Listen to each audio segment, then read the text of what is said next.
Hello friends and welcome. In this episode, we begin a mini-series to discuss the ABCs of how we can connect with our children. So let's start with the first one. A for affirmation. So what is affirmation? The definition of affirmation is to declare something to be true. To affirm a child then is to bring across to them positive aspects of them that we know to be true. It basically communicates two important messages to them. First, you are loved. You are unique. You are irreplaceable. Our love for you is unconditional. We will always love you no matter what. We love you for who you are and not for what you can do or achieve. This is to affirm the innate goodness, dignity, and preciousness that every individual has in the eyes of God. Secondly, we want to affirm them in the positive qualities that they show. For example, patience, generosity, kindness, and so on. In other words, we want to affirm their practice of and growth in the virtues. As they are affirmed and encouraged to grow in these virtues, they will be able to participate more in God's life, participate more in His love, and this will certainly help them achieve true happiness, indeed, eternal happiness.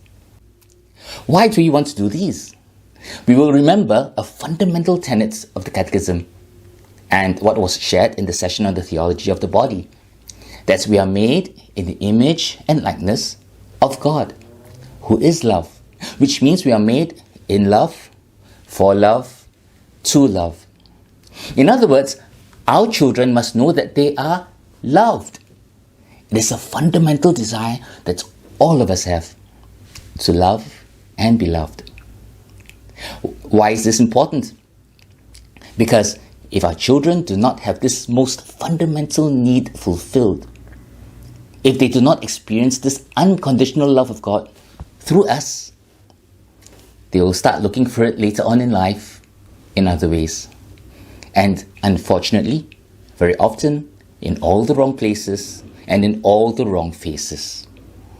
Just as physical food is essential for our sustenance and physical growth, affirmation of our children is indispensable for their psychological, emotional, and spiritual well-being. Right affirmation will not only give them a good sense of self-worth, it will also give them the confidence and the resilience to flourish in life and handle tough challenges that are inevitable in life, including difficult maths problems in national examinations that adults like me can't even solve. They will know that what they have to do is just try their level best and let God take care of the rest.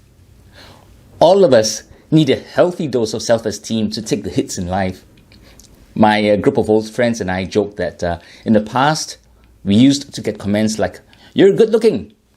Nowadays, the comments we get are, "Well, you're looking good." Well, it can get worse. During the COVID pandemic and when we had to wear a mask in the clinic, I've had patients telling me, "Hey doc, you're looking good with the mask on."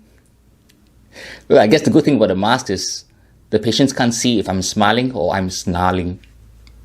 Well, anyway, back to affirming our kids.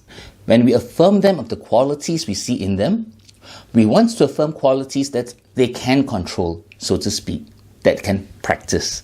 For example, patience, kindness, generosity, and not qualities that they can't control. For example, being clever. Some examples would include the following. I was very impressed by your patience while waiting for food to be served, even though I know you were hungry. Or, I was so touched by your generosity in sharing your toys with your brother or sister. Or, wow, despite the challenges that you faced, you still showed such fortitude in trying your best to complete your project as best as you could. Great job! Allow me to summarize what we have discussed so far. 1. Our children need to know that they are good. Very good, because God made them so. 2. Our children need to know that we love them unconditionally. They need to know that they are loved for who they are and not for what they can do or the results that they attain, and certainly not for the honors they can achieve or the career choice that they make. And thus, we should never ever compare them with others, including their own siblings. And 3, they need to be affirmed for the positive qualities that they show, so that they can continue to grow in the virtues, and in so doing, attain a life of happiness, eternal happiness. So as we end this episode, perhaps we as parents can use the following for reflection. 1, do I want my children to develop according to my plan for them? Or would I rather help them flourish according to God's beautiful plan for each and every one of them? And 2, how can I affirm my child of my unconditional love for him or her? What are the positive qualities or virtues in my child that I would want to affirm? In the next episode, we will discuss one of these ways of affirming our children that they matter to us, by being there for them. Till then, take care and God bless you and your families always. Goodbye.